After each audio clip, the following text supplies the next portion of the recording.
జీవ వృక్షానికి హక్కు కలిగిన వాళ్ళు జయించిన వారు అన్నాడు. ఎవరు జయించిన వారు?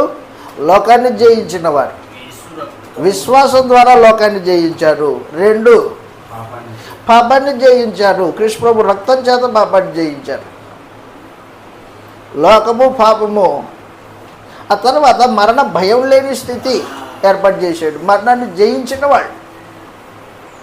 ఈ జయించిన వాళ్ళు జీవవృక్షానికి హక్కు కలిగిన వారై ఉంటారు అన్నాడు. కాబట్టి ఎవరైతే క్రీస్తు యేసునందు విశ్వాసం ఉంచారో వారు హక్కు కలిగిన వాళ్ళు. అయితే ఈ హక్కు కాపాడుకోవాల బాధ్యతతో. భూమి మీద బతికినంత కాలము లోకాన్ని ప్రేమించుకోకుండా శరీరాన్ని దాని ఆశల్ని సిలివేసి బతకాల. లోకాన్ని ప్రేమించకూడదు. శరీరాన్ని దాని ఆశల్ని దాన్ని చంపేయాల. ఆ తర్వాత చెప్పాడు, ఏం చెప్పాడంటే దేవుని మాటే ప్రాముఖ్యంగా ఎంచాలా. ఎవరి మాట అనవసరం. నువ్వు పెద్ద గొప్ప బోధకుడైతే అయ్యిండిని, లేకపోతే ఇంకోటి అయితే అధికారి అయితే అయ్యిండని, రాజకీయ నాయకుడు అయితే అయ్యిండని. కానీ బైబిల్ అలా చెప్పట్లేదు.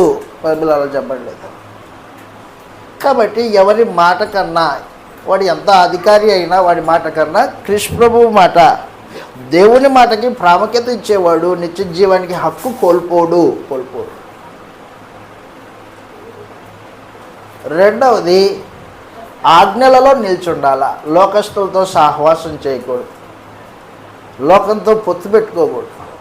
లోకానికి మనకి సంబంధం లేదు. వాస్తవంగా వాళ్ళు అన్ని జనులు, మనము క్రైస్తవులం.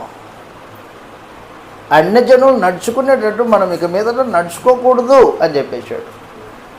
వాళ్ళు అంధకారమైన మనసు కలిగిన వారై, చెడిపోయిన హృదయం కలిగిన వారై నడుచుకుంటారు. వారికి ఇష్టం వచ్చింది చేసుకుంటారు. కానీ మనకి ఇష్టం వచ్చినట్టు నడుచుకోవడానికి దేవుడు హక్కే లేదు మనకి. కొత్త నిబంధన ఇచ్చాడు. నిబంధనలోనే నిలిచి ఉండాల.